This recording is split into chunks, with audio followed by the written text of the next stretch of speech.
Your EV's battery doesn't wear out from age, it wears out from habits.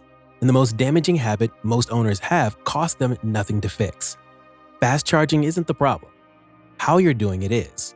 Here's exactly what to stop. Before we go into the mistakes, let's be clear about something. Fast charging is not the enemy. Modern EVs are engineered to handle DC fast charging. The technology exists for a reason. It gets you back on the road in minutes instead of hours. And for road trips and busy schedules, it's genuinely useful. But here's what the manual doesn't spell out clearly enough. The way most owners use fast charging, the habits built up over months and years of convenient stops, quietly chips away at the one component that's most expensive to replace. Battery degradation isn't dramatic. You won't notice it after one session or 10, but the wrong habits repeated over a few years show up as shorter range, slower charging speeds, and a battery that never quite behaves the way it used to. The difference between an EV that holds its capacity well and one that doesn't often comes down to a handful of charging decisions that most people never think twice about. So let's fix that. Here are the 6 fast charging mistakes that are costing EV owners real range, and the smarter habits to replace them. Never fast charge to 100% every time. This one catches almost every EV owner at some point, and it's easy to understand why. You're at a DC fast charger. You've got time. Why not top it all the way off? Here's the problem. DC fast charging is designed for speed in the middle of the charge curve, not at the top. The fastest, most efficient window is roughly between 10% and 80%. Inside that range, the battery accepts high power quickly. Heat stays manageable, and the system runs the way it was designed to run. Past 80%, something shifts. As the battery approaches full, the voltage inside each cell rises closer to its upper limit. To protect against chemical stress and overheating, the car deliberately throttles the charging speed, sometimes dramatically. That's not a glitch. That's the battery management system doing its job. What it means practically is that those final 20% take a disproportionate amount of time, and they happen while the battery is already warm and under elevated voltage stress. Studies show that lithium-ion batteries, particularly NMC chemistry, used in most longer-range EVs, degrade 20 to 30% faster when regularly held at or near 100% state of charge, especially if heat is also present. A 2023 study published in Frontiers found that calendar aging in lithium-ion batteries doubles when the state of charging sits above 90% and the temperature exceeds 45 degrees Celsius. That's not a marginal difference. That's a compounding cost you pay every time you wait for that last percentage point. The fix is straightforward.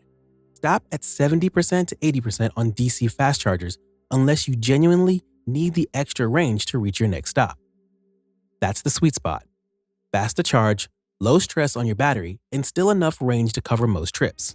If your EV uses LFP chemistry, check your manufacturer's guidance, since some LFP vehicles handle higher charge levels differently. But for the majority of EV owners on NMC batteries, 80% is your practical ceiling at a fast charger. Never fast charge back to back. This one shows up most often on long road trips, and it feels completely logical in the moment. You fast charge, unplug, drive 30 minutes down the highway, and plug into another DC charger. You're covering ground. You're being efficient. What's the harm? The harm is thermal stacking. One fast charging session, your battery pack is warm. The cooling system has been working to manage that heat, but it hasn't returned the pack to its resting temperature. When you immediately begin a second fast charge, you're starting that session with a battery that's already heat stressed. You're layering heat on top of heat. This is called thermal stacking, and it increases wear on the battery cells in ways that a single fast charge wouldn't. The cooling system is forced to work harder. Charging speeds often drop as the car protects itself, and the cumulative stress from repeated sessions compounds over time. You'll also notice this playing out in real time. If you've ever wondered why your second or third fast charge of the day seems slower than the first, that's your battery protecting itself. The smarter approach is to give the pack time to cool between sessions. On a road trip, that means driving at a relaxed pace for 20 to 30 minutes before plugging back in. Stop for a meal, walk around, let the cooling system do its job. Building breathing room between fast charge sessions costs you little time and does measurable good for your battery's long-term health. If this is helping you protect the most expensive component in your EV, hit subscribe. There's more EV content coming that skips the noise and gives you what actually matters. Never fast charge with an extremely low battery. There's a persistent belief among EV owners that running the battery down to near zero before a fast charge unlocks faster speeds. The logic makes a rough kind of sense. Fast charging is strongest at a low state of charge, so why not start as low as possible? Here's what actually happens. When the battery reaches very low levels, below 5% or 10%, the voltage inside the cells drops close to the lower safety threshold. At that point, the battery management system actually restricts the charging current to prevent damage. The car protects itself precisely when you're expecting maximum speed. You're getting less performance from the charger, not more. There's also a practical problem. Arriving at a charger with almost nothing left in the battery means zero margin for error. If the charger is occupied, malfunctioning, or offline, you're in a difficult position with no buffer. Repeated deep discharge cycles also add cumulative stress to cells over time.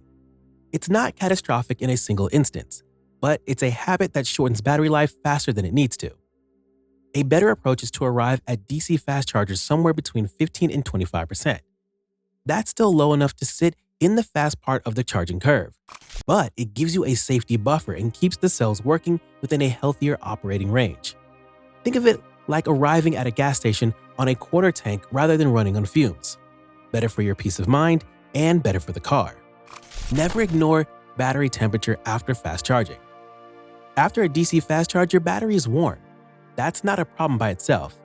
It's a predictable result of pushing a large amount of power through the pack in a short period of time. The issue is what happens next. If you unplug and immediately drive aggressively, hard acceleration, high-speed motorway driving, repeated hard pulls, you're stacking a high-power demand on top of an already heat-elevated battery. Lithium-ion cells don't perform well under that combination. Heat accelerates the chemical reactions that cause degradation and sustained heat from multiple sources. Charging, then aggressive driving, shortens the gap between what the battery can do now and what it'll be able to do in 3 years. Most modern EVs have active thermal management systems designed to handle this, but those systems have limits. They're most effective when you give them a chance to work without adding new thermal load immediately. The practical fix is simple. After a fast charge, drive calmly for the first few miles. Smooth acceleration. No aggressive starts. Let the cooling system bring the pack temperature down before you ask it for high performance. Your car isn't fragile, but it responds well to a brief cool-down window. Give it 5 to 10 minutes of normal driving, and you're done. It's a small habit that consistently makes a difference over the life of the battery. Never use fast charging as your daily charging method. This is the mistake with the longest tail, the one that builds up slowly and reveals itself years later when you're wondering why your range isn't what it used to be. DC fast charging pushes a large volume of power into the battery in a short time. That speed requires elevated charging current and generates more internal heat than a slower charge does. Used occasionally, it's well within what modern batteries are designed to handle. Used as your primary charging method every single day, it increases wear that accumulates faster than it would with slower charging. Your battery's preferred state is a slow, steady charge. Level 2 charging at home or at work. 7 to 10 kilowatts overnight or over several hours is gentler on the cells, generates less heat, and is easier for the battery management system to handle cleanly.